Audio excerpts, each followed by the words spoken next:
In a previous video, we spoke about why all actors should not only be practicing their craft each day, but deliberately practicing as well, as mentioned by Anders Ericsson in his book Peak. If you haven't seen it already, then click on the link below. As I mentioned, there are 4 components to becoming an actor in demand.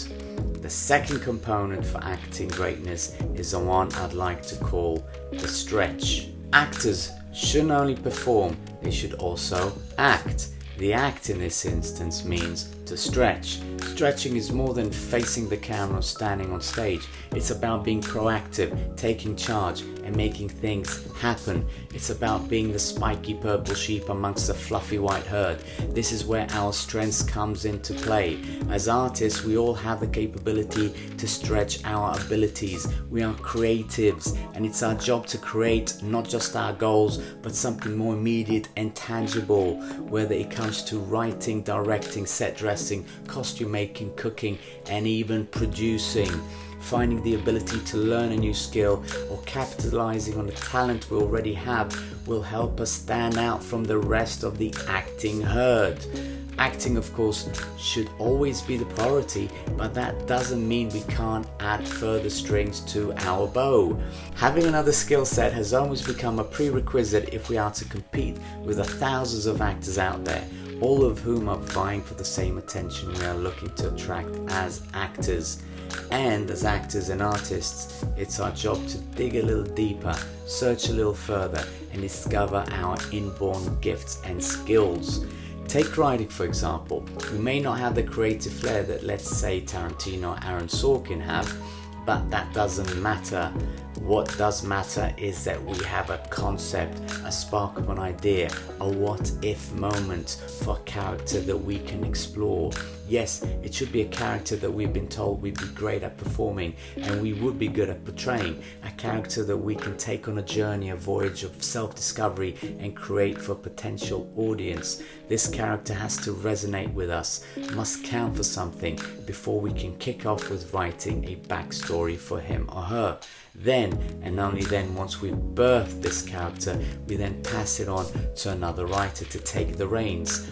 To find the right writer can take time, but there are countless of Facebook and meetup groups for writers, so it's down to us to put the word out there and see which writer resonates with our initial idea or story and see if they'd be interested in collaborating with us on the project.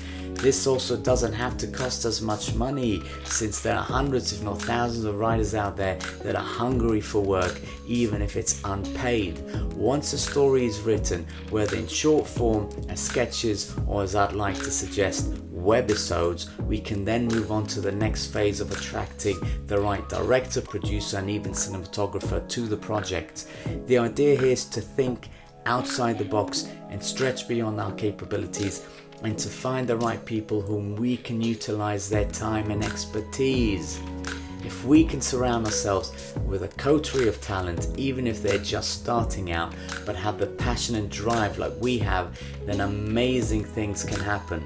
But it takes a spark to ignite the vision, and therefore it's down to us, the initiators, the fire starters, the instigators, the stretchers, the creators. It all starts with us. The moments of creation, the idea that can develop into a story, the story that gets written down by the writer, the planning and strategizing by the producer, the visual execution delivered by the director, and the threads that tie them and bind them all together. It's called teamwork, which can only be done by a cohesive unit of collaborators and believers. Yes, creation does take time and effort, but let me ask you this. Wouldn't you as an actor prefer to work on your own creation to bring to fruition rather than working on someone else's? If we don't stretch, we won't know where the edges are.